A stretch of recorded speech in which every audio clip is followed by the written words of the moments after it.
हम बात कर रहे थे एक्सप्लोरेशन और एक्सकेवेशन की। सॉरी फॉर द डिले, थोड़ा सा टेक्निकल ग्लिच आया था जिसकी वजह से हम प्रॉपर तरीके से नहीं कर पाए। आप लोगों को थोड़ा सा मैं इस बारे में बताऊं, बिकॉज हम कश्मीर के एनवायरनमेंट में बैठे हैं तो यहाँ पे बहुत -5 चल रहा है, तो कहीं ना कहीं इंटरनेट फैसिलिटी हो या बिजली की फैसिलिटी हो, थोड़ा बहुत इसमें फ्लक्चुएशंस आते हैं। So we are sorry for that. So हम बात कर रहे हैं एक्सप्लोरेशन की। तो एक्सप्लोरेशन में हमने देखा कि हम किसी पर्टिकुलर एरिया में जाके उसको एक प्रॉपर साइंटिफिक तरीके से एक्सप्लोर करने की कोशिश कर रहे हैं, और कहीं ना कहीं ये हमें इस चीज से जोड़ता है कि इस इंसान की जो सेटलमेंट्स थी, ये इंसान जो था ये इससे पहले भी यहाँ पे बैठता था, या ये इंसान कहीं ना कहीं इस पर्टिकुलर एरिया में रह चुका है। यहां से आपको ध्यान रखना है कि अभी हम बात बस ऊपर ऊपर से ही कर रहे हैं।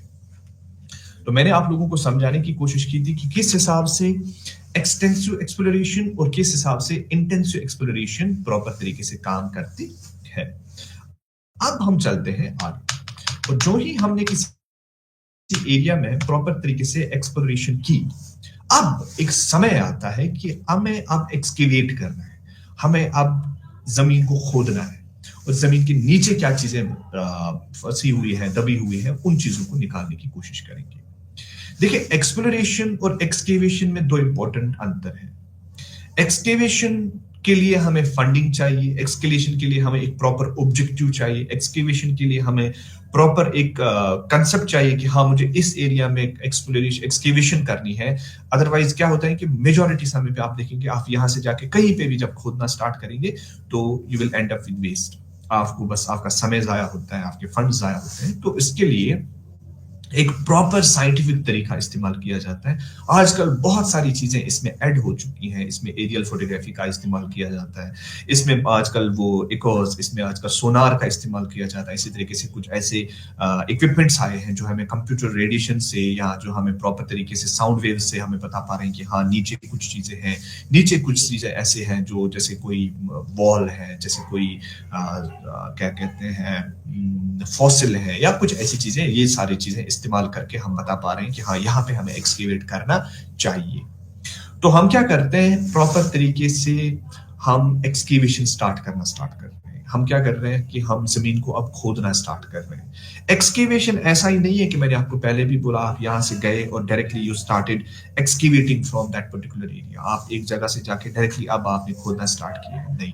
ये एक्सकेवेशन एक हिसाब से आप जो एविडेंसेस होते हैं, ये जो हमारे पास्ट की चीजों के साथ एक मिलाप है, एक आइडेंटिटी जुड़ी हुई है, वो सारी चीजें अभी जमीन के अंदर दबी हुई है। तो कहीं ना कहीं ये एविडेंसेस हैं उस इंसान के पास्ट के। और जब भी हम एक्सकेवेट करते हैं तो it is somewhat what we call is, हम कहीं ना कहीं इस एविडेंस को खराब ही कर रहे हैं। तो we are basically doing what we say कि हम इस एक्सप्लोरेशन से या इस एक्सकेवेशन से इस एविडेंस को तबाह भी कर रहे हैं, but at the same time हम इसी एक्सकेवेशन से चीजों को सामने भी ला रहे हैं।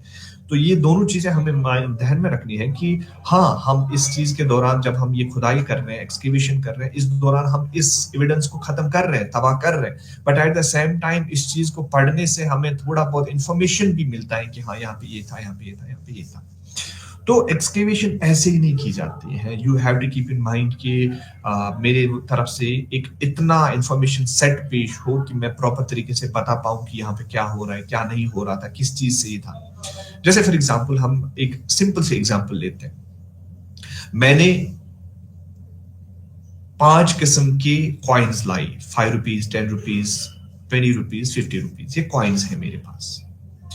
तो मैं इसको उठा के ऐसे जमीन में फेंक रहा हूं, और उसके बाद मैंने एक गड्ढा, मैंने एक पिट मैंने खोदा, उसमें मैं चीजों को दबा रहा हूँ, फिर एक और मिट्टी का लेयर डाला, फिर पैसे डाले, फिर और मिट्टी का लेयर डाला, फिर पैसे डाले। तो जब मैं इसको 20 साल बाद, 30 साल बाद एक्सकेवेट करना स्टार्ट करूंगा, तो मेरे पास एक साइंटिफिक एनालिसिस होनी चाहिए कि सबसे ऊपर में कौन सा वाला कॉइन कहां पे निकला, किस पोजीशन में निकला, उसके नीचे कौन सा वाला कॉइन कब निकला, क्यों निकला, कैसे निकला। ये सारी चीजें हमें साइंटिफिक तरीके से अंडरस्टैंड करनी है, तब जाके हम इस सेटलमेंट को प्रॉपर तरीके से पढ़ सकते हैं। तब जाके हम इस सेटलमेंट को प्रॉपर तरीके से अंडरस्टैंड कर पाएंगे।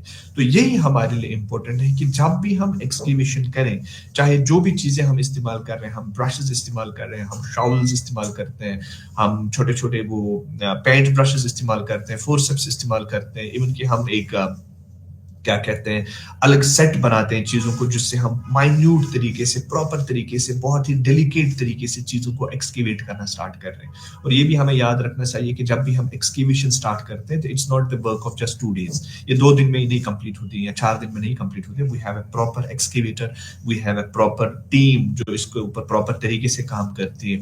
जैसे फॉर एग्जाम्पल हम टेस्ट पिट और ट्रेल ट्रेंच के नाम से भी जिसको हम जानते हैं, टेस्ट पिट या ट्रेल ट्रेंच जो होता है हमारे लिए ये बहुत इंपॉर्टेंट है। टेस्ट पिट क्या होता है कि हम एक पर्टिकुलर एरिया में हमने अब एक्सप्लोर करके ये पता चला कि हाँ यहाँ पे कुछ ना कुछ चीजें जमीन के नीचे दबी हुई है, ठीक है ना। अब जब ये हमें पता चला, अब हम इसको साइंटिफिक तरीके से पहले मैप करते हैं। हम इस एरिया का एक मैप बनाते हैं, फोटोग्राफ खींच के रखते हैं कि कहाँ पे हमने कौन सी चीजों को स्टार्ट किया।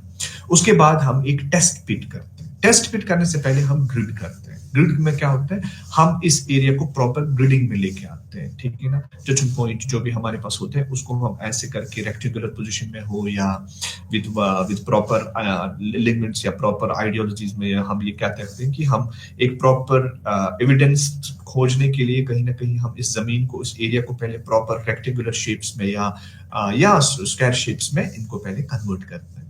उसके बाद उस हिसाब में इसको हम रखेंगे grid, for example point 1, point 2, grid 1, grid 2, grid 3, grid 4, grid 5, grid 6, grid 7। इससे क्या होता है कि हमें जब चीजें निकलती हैं तो वो चीजें निकलने से हमें पता लगता है कि ये चीज मुझे ग्रिड 1 में मिली थी, ये चीज मुझे ग्रिड 2 में मिली थी, ये चीज मुझे ग्रिड 3 में मिली थी।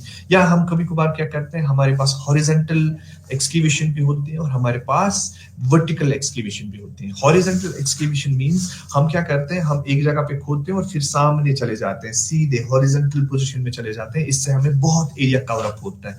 लेकिन हमारे लिए बहुत इंपॉर्टेंट अंडरस्टैंड करना है कि अब जमीन के नीचे और क्या है, तो उसके लिए हम वर्टिकल एक्सकेवेशन करते हैं, हम नीचे की तरफ जाते हैं। सो दोनों चीजें इस्तेमाल होती हैं और डिपेंड करता है कि किस एरिया में, किस पोजीशन में क्या आप ढूंढ रहे हैं, उसके लिए हमारे पास अलग अलग तरीके इस्तेमाल होते हैं। चाहे आप हॉरिजॉन्टल एक्सकेवेशन कर रहे हैं, चाहे आप वर्टिकल एक्सकेवेशन कर रहे हैं, तो दोनों चीजें इंपॉर्टेंट है। तो सबसे पहले हमारे लिए होता है टेस्ट पिट।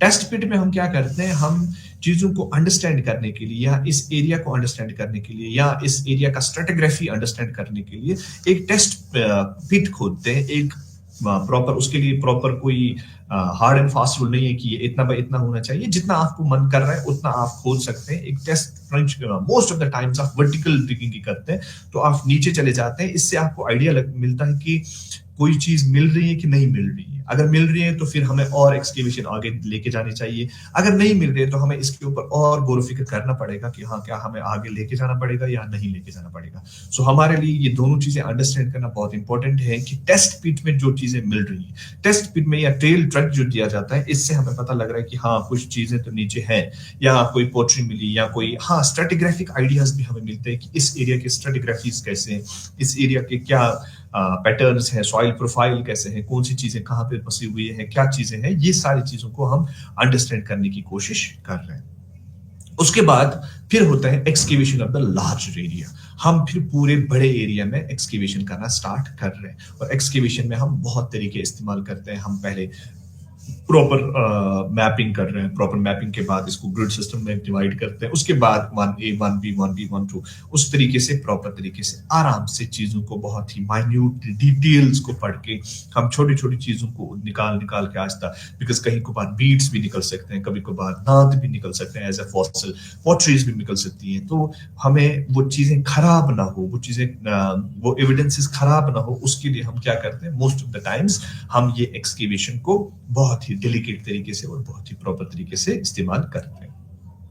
सो बेसिक मेथड्स में हम इस्तेमाल करते हैं या तो वर्टिकल एक्सकेवेशन करेंगे या तो हॉरिजॉन्टल एक्सकेवेशन करेंगे। अगर वर्टिकल एक्सकेवेशन करेंगे तो प्रॉपर तरीके से ग्रिड्स देखे जाते हैं और हाइट में अलग अलग तरीके से अलग अलग ग्रिड्स में अलग अलग जगहों पे हाइट्स की जाती हैं। या उन ग्रिड्स के बाद भी हम अगर हॉरिजॉन्टल कर रहे हैं तो हॉरिजॉन्टल में भी हम केव स्ट्रक्चर्स जैसे बनाते हैं, या तो हम एक ही हॉरिजॉन्टल शेप में पूरा एक बार ओपन अप करेंगे, उसके बाद फिर वर्टिकल नीचे तरीके से एक्सकेवेट करने की कोशिश करेंगे।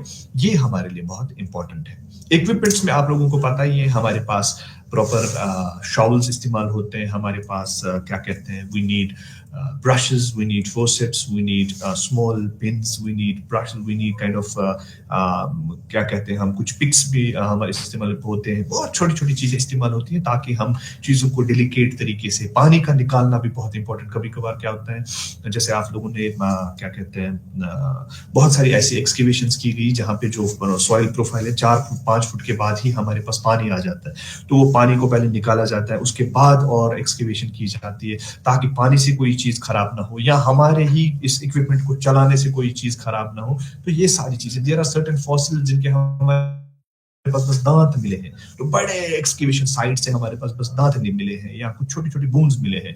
तो ये हमें ये दर्शाता है कि एक्सकेवेशन के दौरान हमें कितना ध्यान रखना पड़ रहा है चीजों को अंडरस्टैंड करने के लिए, कितनी छोटी छोटी बोन्स मिल सकती हैं, एक छोटा सा दांत, एक छोटा सा दांत जो कि मिट्टी में कभी नजर भी नहीं आता है, उसको भी हम देख सकते हैं, या बीड्स हमारे पास मिलते हैं, वो सारी चीजों को हम एक्सकेवेट कर पाते हैं।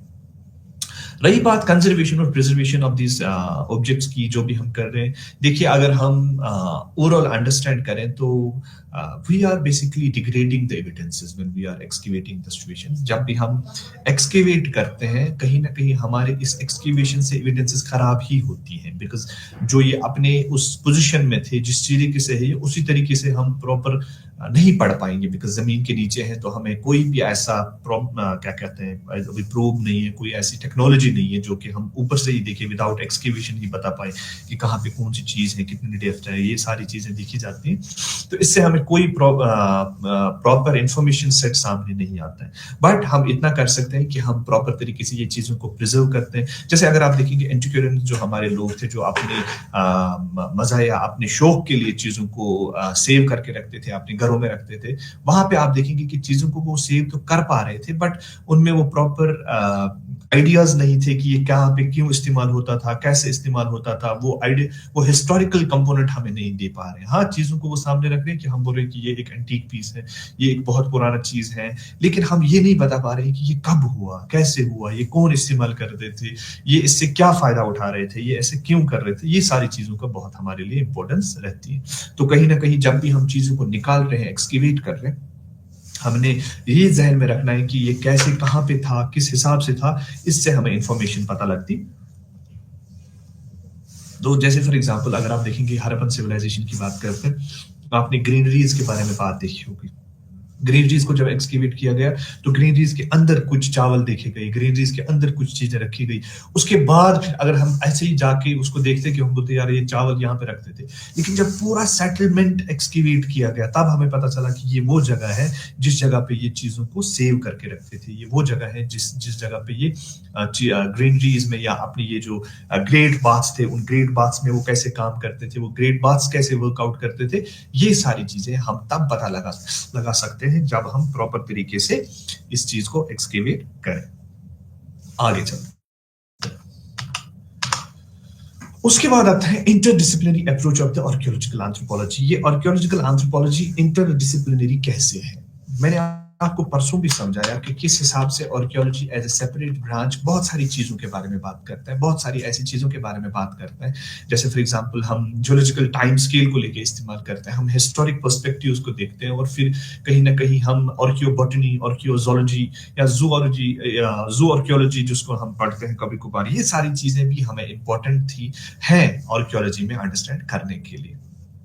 तो on the basis of the overall dynamics, on the basis of the interdisciplinary approach, हमने इस आर्कियोलॉजिकल एंथ्रोपोलॉजी को और फर्दर डिवाइड करने की कोशिश की। सबसे पहले हमारे पास आता है एनवायरमेंटल आर्कियोलॉजी। नाम से ही हम बता पा रहे हैं कि कुछ एनवायरमेंट के बारे में बात हो रही है। जैसे फॉर एग्जांपल हम बात कर रहे हैं, अगर हम बात करेंगे यही हड़प्पन सिविलाइजेशन की, तो इस जगह पे जब हम एक्सकेवेट करते हैं तो एक्सकेवेशन के दौरान बस हम चीजों को ही नहीं देख पा रहे, हम इस दौरान बहुत अलग अलग चीजें भी अंडरस्टैंड करें कि जिस समय की ये साइट है उस समय का क्या एनवायरमेंट था, उस समय का क्या अंडरस्टैंडिंग था, उस समय में क्या फूल थे, उस समय में क्या बस डिसीडियस फॉरेस्ट थे, या उस समय में ये क्या जंगलों में था, या उस समय में कौन सा एनवायरमेंटल फ्लक्चुएशंस थे। जैसे हम आइस एजेस की बात करते हैं, हमारे पास गूंज, मिंदर, विस्वुर्म, हमारे पास कुछ आइस एजेस हैं, कुछ ग्लेशिएशंस हैं, कुछ प्लूएशंस हैं।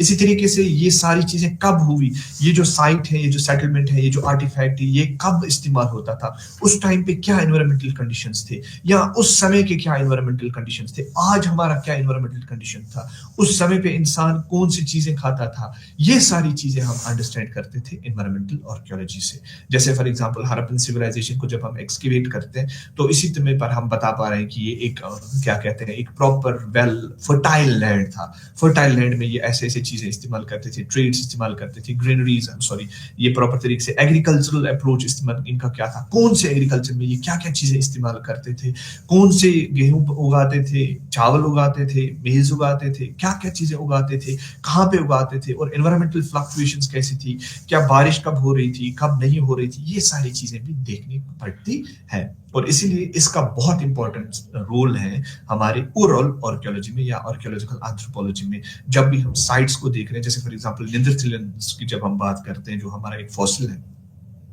तो उस फॉसिल को देख के हमें पता लग रहा है कि ये फॉसिल पूरा सर्वाइव कर रहा था जब यहाँ पे ग्लेशिएशन चल रही थी, जब यहाँ पे आइस एज थी।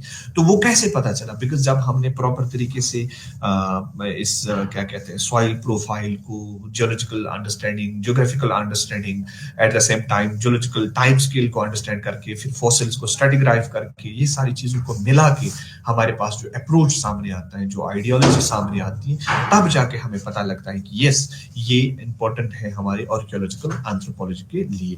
तो एनवायरमेंटल एंथ्रोपोलॉजी या एनवायरमेंटल आर्कियोलॉजी का बहुत बड़ा योगदान है, बहुत बड़ा रोल है हमारे लिए, ठीक है। उसके बाद आता है दूसरा, एथनो आर्कियोलॉजी। एथनो आर्कियोलॉजी में हम क्या करते हैं? एथनो आर्कियोलॉजी में हम अंडरस्टैंड करने की कोशिश कर रहे हैं कि जो प्रेजेंट सोसाइटीज हैं ये कैसे अपनी जी रहे, अपनी लाइफ कैसे गुजार रहे, और इनका जो पास्ट था, इसी सोसाइटी का जो पास्ट था, क्या वो आपस में जुड़े हुए हैं। देखिए, एथनो मींस कल्चर, ये एथनोग्राफी से मिला है, और एथनोग्राफी हम most of the times present societies में करते हैं। प्रेजेंट सोसाइटीज में हम अंडरस्टैंड करने की कोशिश कर रहे हैं कि रिचुअल्स क्या है, बिलीफ्स क्या है, सेटलमेंट्स क्या है, ये सारी चीजें हम अंडरस्टैंड कर रहे हैं। सेटलमेंट क्या है आजकल और आज, फिर इसी चीज को हम रिलेट करते हैं कुछ साइट्स से।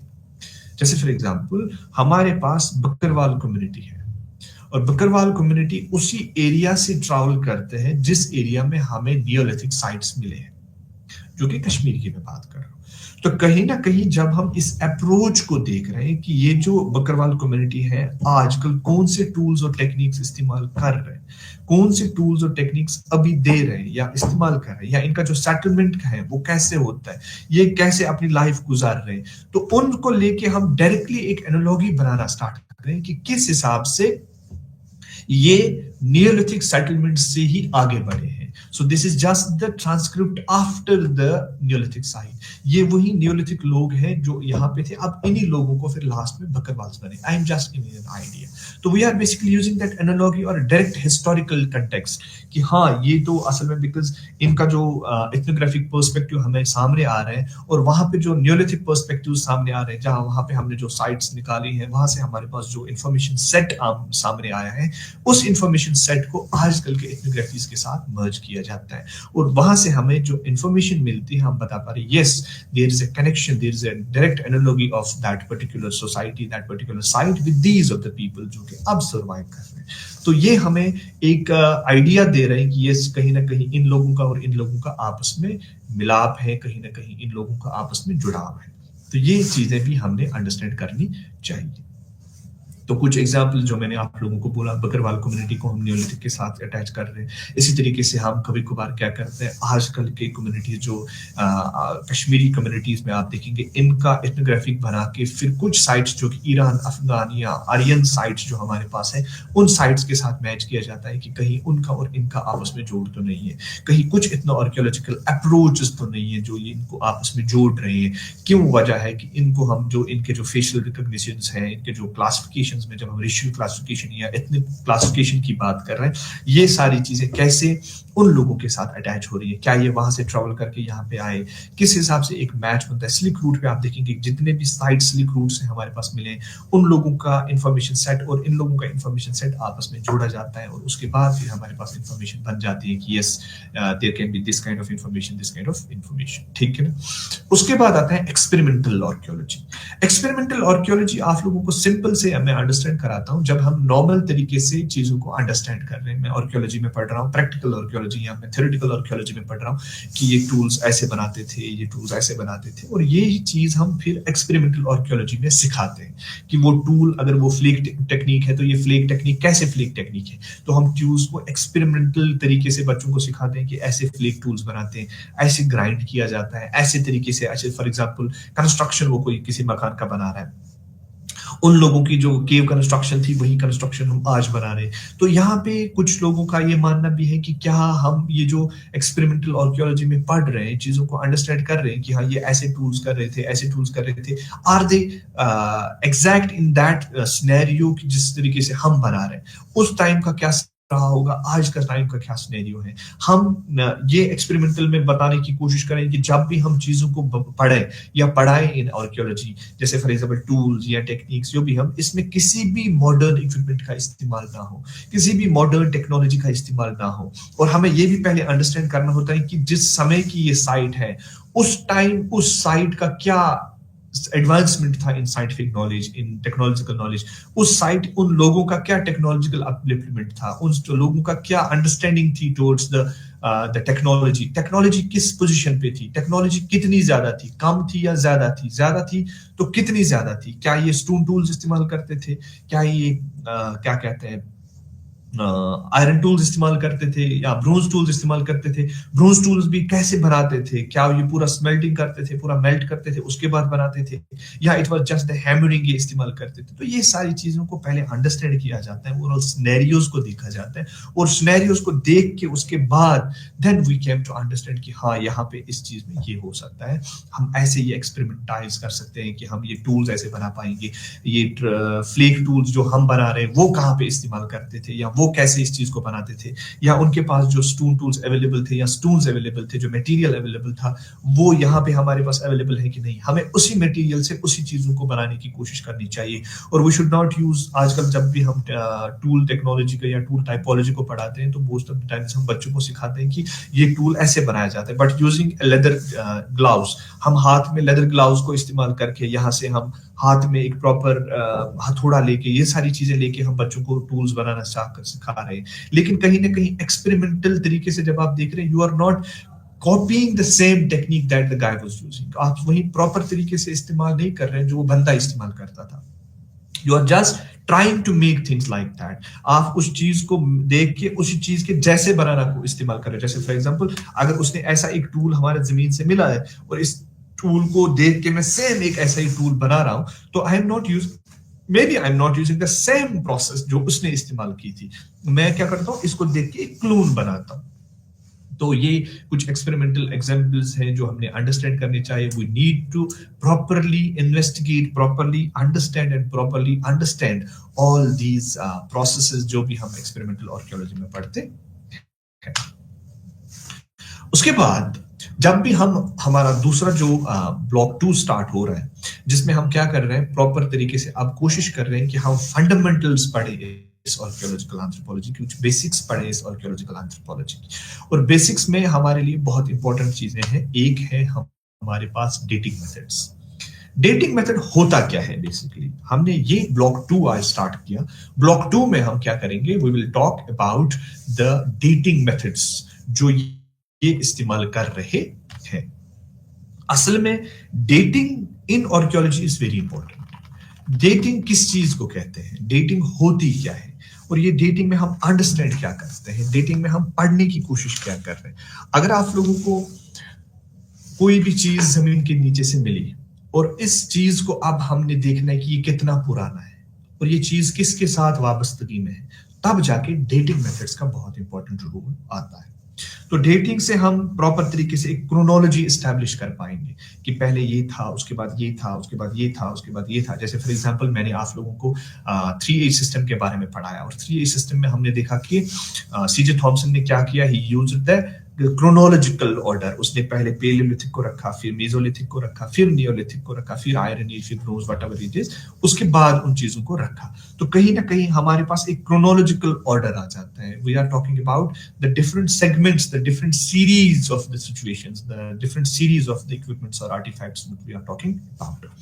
तो हम असल में क्रोनोलॉजी अंडरस्टैंड कर सकते हैं, या हम एक इंटरप्रिटेशन क्रिएट कर सकते हैं कि कल्चरल चेंज कैसे हुआ। पहले ये पेलियोलिथिक में क्या करते थे, आप मेसोलिथिक में क्या कर रहे थे, और नियोलिथिक में क्या कर रहे थे। तो there is a certain change in that particular idea of क्या कहते हैं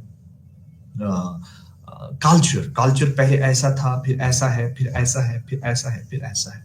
तो ये हमें एक क्रोनोलॉजी अंडरस्टैंड करा रहा है। उसके साथ साथ में हम क्रॉस कल्चरल कंपैरिजंस भी क्रिएट कर रहे हैं। जैसे फॉर एग्जांपल हमने कुछ टूल्स यहाँ पे इंडिया में देखे जो नर्मदा मैन इस्तेमाल कर रहा था, हैंडेक्स हो, क्लेवर हो, व्हाटएवर इट इज, उसी चीज को फिर हम अंडरस्टैंड कर रहे हैं यूरोपियन लोग कैसे करते थे, उन लोगों का अंडरस्टैंडिंग कैसा था, वो लोग ये सारी चीजें कैसे करते थे, वो यूरोपियन पीपल्स कैसे ये चीजें बना रहे थे, या उनके पास क्रोनोलॉजी कैसी है। सो वहां पे डेट करने से हमें पता लग रहा है कि ये 10,000 साल पुराना है। एग्जाम्पल यहाँ पे जब हम डेट करें तो यहाँ पे हमें लग रहा है कि यही चीज तो 5,000 साल पुरानी है। तो ये चीजें हम अंडरस्टैंड करने की कोशिश कर रहे हैं। सो डेटिंग मेथड्स में अगर आप देखेंगे बहुत सारे डेटिंग मेथड्स हैं। There are multiple dating methods. हमारे पास स्ट्रेटिग्राफी है, हमारे पास टाइपोलॉजी है, हमारे पास डेंड्रोक्रोनोलॉजी है, हमारे पास क्या कहते हैं नाइट्रोजन टेस्ट है, हमारे पास फ्लोरीन टेस्ट है, हमारे पास सीरिएशन है, हमारे पास रेडियो कार्बन डेटिंग्स है, हमारे पास थर्मोल्यूमिनेसेंस है, हमारे पास पोटेशियम आर्गन है, हमारे पास डेंड्रोक्रोनोलॉजी और भी सारे बहुत सारे डेटिंग टेक्निक्स और अलग अलग चीजों के ऊपर ये डेटिंग मेथड इस्तेमाल होते हैं। तो हमने बेसिकली आर्कियोलॉजिस्ट और एंथ्रोपोलॉजिस्ट और जियोलॉजिस्ट को लेके, जियोलॉजिस्ट हो, आर्कियोलॉजिस्ट हो, सब लोगों ने मिलके कोशिश की है कि हम ये अंडरस्टैंड करें कि किस, और डेट्स मींस यस इतने पुराने समय में इतना हुआ, या ये चीजें इस समय में हुई। तो इसलिए हमने दो अलग अलग चीजें इस्तेमाल की हैं। We have relative dating methods and we have absolute dating methods. So just started because हमारा समय खत्म हुआ। कल से हम क्या करेंगे, हम अलग अलग radio active dating method, sorry absolute dating methods को अलग पढ़ेंगे और रिलेटिव डेटिंग मेथड्स को अलग पढ़ने की कोशिश करेंगे। फिलहाल के लिए मैं आप लोगों को नाम बताऊंगा। हमारे पास स्ट्रेटिग्राफी आते हैं जो कि रिलेटिव डेटिंग्स में आते हैं, स्ट्रेटिग्राफी आती है, हमारे पास टाइपोलॉजी आती है, हमारे पास पोलन एनालिसिस आता है, हमारे पास क्या कहते हैं क्रोनोलॉजी आता है, हमारे पास फ्लोरीन टेस्ट आता है, हमारे पास नाइट्रोजन टेस्ट आता है और हमारे पास सीरिएशन आता है। ये थे हमारे रिलेटिव डेटिंग मेथड्स। इनमें से कुछ चीजें हम पढ़ेंगे, स्ट्रेटिग्राफी के बारे में पढ़ेंगे और फ्लोरीन डेटिंग के बारे में पढ़ेंगे। दूसरा जो हमारे पास है वो है एब्सोल्यूट डेटिंग मेथड्स, और एब्सोल्यूट डेटिंग मेथड्स में हमारे पास रेडियो कार्बन आता है, हमारे पास थर्मोल्यूमिनेसेंस आता है, हमारे पास फिशन ट्रैक आता है, पोटेशियम आर्गन आता है, डेंड्रोक्रोनोलॉजी आता है, इसमें हमारे पास इलेक्ट्रॉन स्पिन रेजोनेंस भी आता है, तो ईएसआर भी आता है। ये कुछ ऐसी एब्सोल्यूट डेटिंग टेक्निक्स हैं जो हम इस्तेमाल करते हैं। इसमें हम बस अमीनो एसिड डेसिमराइजेशन के बारे में बात करेंगे। We will talk about potassium argon dating methods and we will also talk about radio carbon dating methods, जो कि बहुत इंपॉर्टेंट है और हमारे लिए पेलियोमैग्नेटिक डेटिंग भी बहुत इंपॉर्टेंट है और थर्मोल्यूमिनेसेंस भी बहुत इंपॉर्टेंट है। ये सारी चीजों के बारे में हमारा आने वाला जो क्लास है उस क्लास में हम पढ़ने की कोशिश करेंगे। आप सभी का आज के क्लास में आने के लिए शुक्रिया, धन्यवाद।